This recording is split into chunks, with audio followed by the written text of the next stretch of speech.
first thing I have to mention is that there are a lot of people out there now policing games, saying that games are too violent, too violent, too violent. And I need to mention this, okay? Now, Anita Sarkeesian did come out and say that Doom was a very violent game. Now, one thing I need to mention, Doom has always been a violent game. From the 90s up until now, it has been a very violent franchise, so whatever she says, in my personal opinion, is invalid, because she came to the friggin' argument late. Yes, there was a lot of controversy when Doom 1 came out, which is also known as Ultimate Doom. It was a very violent, gory game, very, very surreal for its time, because it was first person, and not a lot of people actually played games that were first person. And id Software was actually one of the first developers to actually do it. So when it came out, it, like I said, was controversial. Now we're all the way up in 2015. And a lot of people are complaining about the Doom reboot. Now, the first thing I have to mention, it is a reboot, not Doom 4. Doom 4 was originally pitched, I think, in 2007 by John Carmack, or somebody in id Software. They did have a build of Doom 4, but then they trashed it, and then they just decided to reboot it again. Despite the fact Doom 3 was a reboot of Doom 1, and it gets confusing. But the game has always been a violent franchise, and in a video before this I actually mentioned, have you played any violent video games? Have you played any violent video games?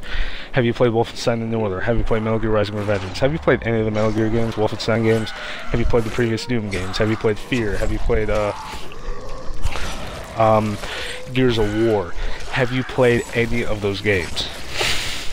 Because all those games are very violent, but it seems as though that a lot of people seem to be attacking Doom just because it seems as though they just need something to complain about. That's what it seems like. They just want something to complain about. And because of that, a lot of people are now essentially coming out and essentially calling on their bullshit. And essentially saying, you're late to the party. These games have been out forever. You complaining about it now, you're beating a dead horse. There's no point to it, and besides, it's a game. It is essentially the developer's artistic vision. That is their vision for that game. It is not your vision. Okay, it is not your vision.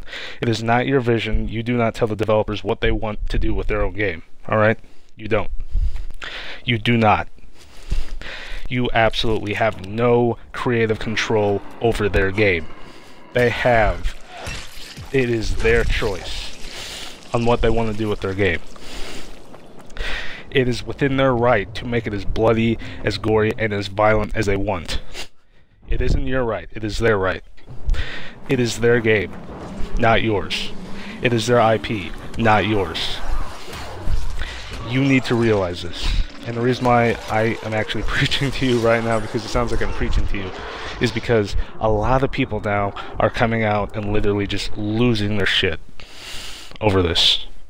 They are losing their brains. Their brains are just exploding over this. It's stupid. Okay, it is absolutely dumb. Now, I like to avoid talking about Anita Sarkeesian because it's ridiculous, but I needed to make this video and address Anita Sarkeesian. It is not your right to tell the developers what to do with their game. They've done it before with Doom, with Ultimate Doom, Doom 2, Doom 3, and then the Doom reboot. They've done it with Quake 3. They've done it with Quake 4 and the Quake games before it. They've done it with all of their games, pretty much. Almost every game made by id Software is rated M for mature and is very gory and very violent. And there are plenty of other developers out there who also make very gory and very violent games. NetherRealms, Mortal Kombat, Visceral Games, I don't know if they're still around, Dead Space, Epic Games / Coalition, Gears of War. You listening?